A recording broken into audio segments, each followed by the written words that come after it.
वळूयात पुढील बातमीकडे।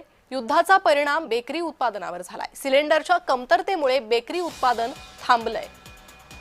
ठाण्यातल्या 8 ते 9 महत्त्वाच्या बेकऱ्या बंद झाल्या। याचाच आढावा घेतलाय आमचे प्रतिनिधी कुणाल भोईटे यांनी। देशातील युद्धाचा परिणाम सर्व क्षेत्रांमध्ये होताना पाहायला मिळतोय। सध्या मी बेकरीमध्ये आहे आणि वर्षानुवर्ष चालू असणारी बेकरी मात्र आता बंद असलेली पाहायला मिळते।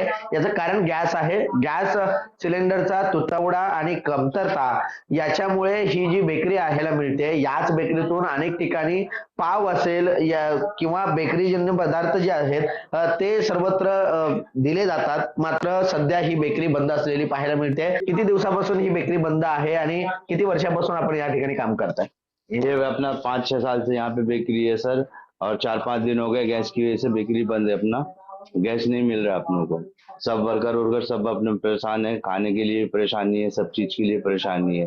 अपना पास मैदा है, सब कुछ है, लेकिन गैस नहीं है। आखाती देशातलं युद्ध कधी थांबतंय, ह्या बंद पडलेल्या बेकऱ्या कधी चालू होत आहेत हे पाहणं महत्वाचं असणार आहे।